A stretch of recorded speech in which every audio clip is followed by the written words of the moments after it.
En tant que chef d'antenne du KGB à Dresde, le lieutenant-colonel Poutine était chargé de recruter des agents, par tous les moyens.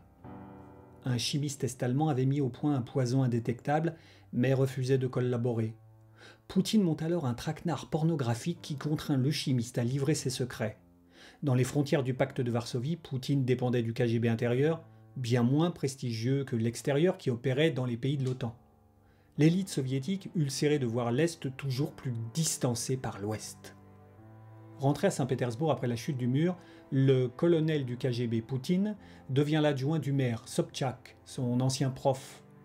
Il pacifie les relations avec la mafia et vend en Allemagne les ressources naturelles de la région contre de la nourriture. Mais la nourriture n'arrive jamais et lui garde l'argent. 200 millions d'euros qui vont l'aider à conquérir le pouvoir.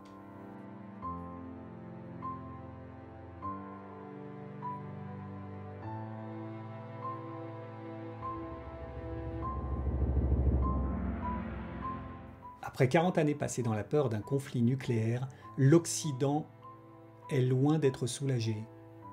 Le délabrement de l'Empire fait craindre la dissémination d'ogives nucléaires entre des mains mafieuses ou terroristes. L'Ouest ferme les yeux sur les remises à l'ordre, parfois brutales, qui stabilisent la vie politique et négocient le rapatriement en Russie de l'arsenal atomique des ex-républiques.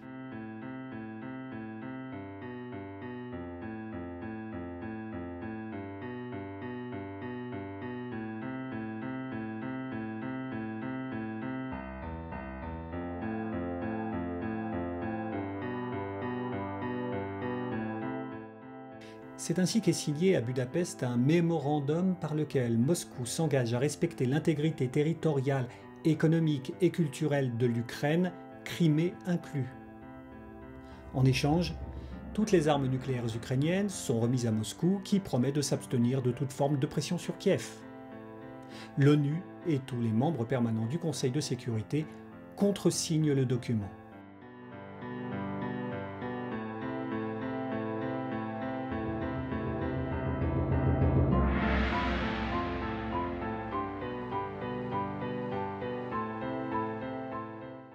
Longtemps confiné par la chape de plomb socialiste, l'islamisme relève la tête dans les marches de l'Empire défunt, d'autant que le voisin turc vacille.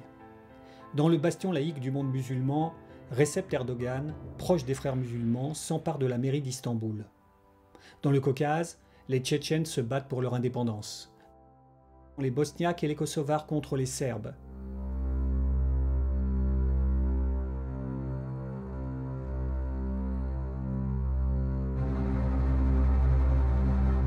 Après le putsch raté de Moscou, le KGB est scindé entre FSB, qui s'occupe de l'intérieur, et SVR, qui espionne l'étranger. Le GRU reste le renseignement militaire, la crème de la crème. Sagement invisible durant le putsch, Primakov prend la tête du SVR. Très lié au régime depuis le stalinisme, l'Église orthodoxe remplace le communisme. C'est un bien meilleur ciment social. L'opium du peuple, disait Marx. Président du département extérieur du patriarcat, c'est-à-dire responsable du KGB dans l'Église orthodoxe à la chute du mur, le nouveau métropolite, Kirill, devient incontournable.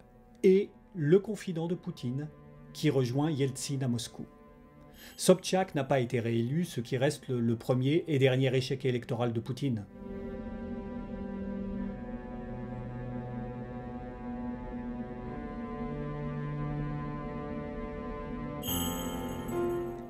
Désormais chef du FSB, il filme les ébats sexuels du procureur anticorruption qui menaçait Yeltsin.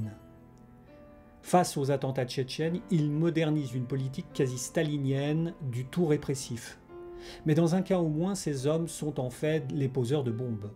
Des officiers du FSB venus de Moscou sont arrêtés, munis d'explosifs, dans un immeuble d'une ville de province. Leur procès sera suspendu quand Poutine sera élu président.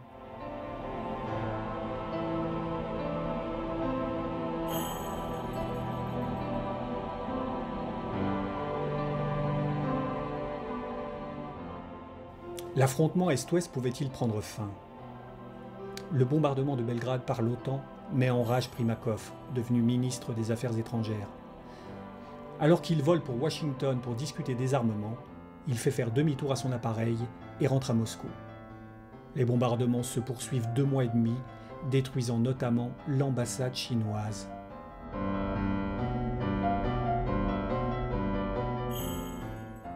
Les deux ex-guébistes, Primakov et Poutine, se retrouvent opposés pour l'élection présidentielle dont ils sont les deux grands favoris.